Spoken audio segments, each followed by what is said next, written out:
ಆಶಾ, ನಾನು ಹೊರಗೆ ಹೋಗಿ ಬರಲೆ? ನೀವು ಎಲ್ಲಿಗೂ ಹೋಗೋದು ಬೇಡ. ನಿಮ್ಮನ್ನು ಬಿಟ್ಟಿರೋದಕ್ಕೆ ನನಗೆ ತುಂಬಾ ಕಷ್ಟವಾಗುತ್ತೆ. ದಯವಿಟ್ಟು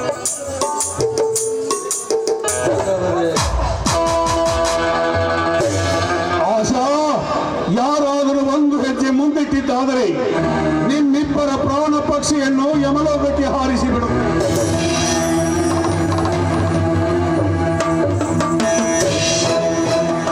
ಆಶಾ, ಚಿಕ್ಕ ವಯಸ್ಸಿನಲ್ಲಿ ನೀನು ಹೆತ್ತ ತಂದೆ ತಾಯಿಗಳನ್ನೇ ಕಳೆದುಕೊಂಡು ಬಿಟ್ಟಿ. ತಂದೆ ತಾಯಿಗಳನ್ನು ಕಳೆದುಕೊಂಡ ತಬ್ಬಲಿಯ ಹೆಣ್ಣು ಮಗಳೆಂದು ತಿಳಿದು ನಿನ್ನ ಪ್ರೀತಿಯ ಗೆಳತಿಯಾದ ಲತಾ ನಿನ್ನನ್ನು ತಂದು ಈ ನನ್ನ ಕೊರಳಿಗೆ ಕಟ್ಟಿಬಿಟ್ಟರು. ಆದರೆ ನೀನು ಅವಳು ಮಾಡಿದ ತ್ಯಾಗಕ್ಕೆ ತಕ್ಕ ಉತ್ತರವನ್ನೇ ಕೊಟ್ಟು ಬಿಟ್ಟಿ.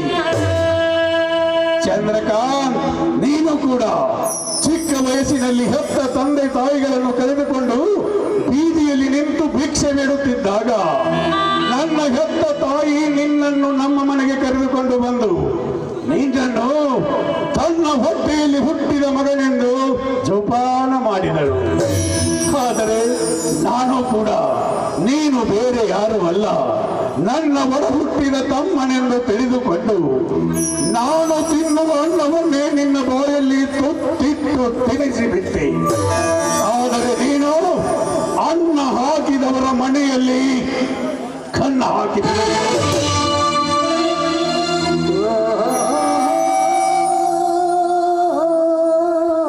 ಚಂದ್ರಕಾಂತ್,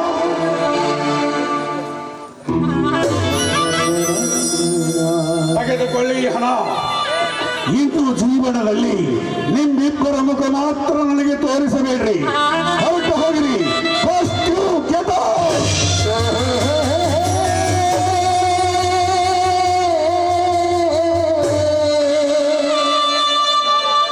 ಕೃಷ್ಣ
ಕೇಳಿದೆನಮ್ಮ ಈ ನಿನ್ನ ಮಗನ ದುರಂತದ ಕಥೆಯನ್ನು.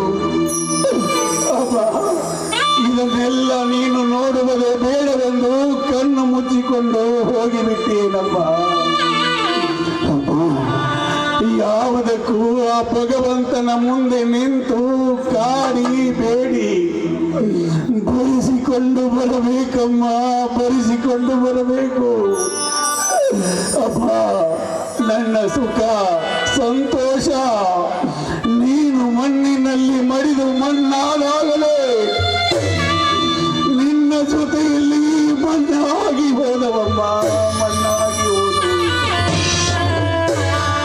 ಸಾಕಿನ್ನು ಸಾಕಿನ್ನು ಈ ಜೀವನದ ಜಂಜಾಟ. ಬೇಗ ಮರೆಯಾಗಿ ಹೋಗುವೆನೋ ಈ ಲೋಕದ ಹವ್ಯಾಸ. ನನ್ನ ಜೀವನದಲ್ಲಿ ನಡೆದು ಹೋದ ಈ ಕೆಟ್ಟ ಘಟನೆಯನ್ನು ನಾ ಮರೆಯಬೇಕಾದರೆ ನಾನೇನು ಮಾಡಬೇಕು?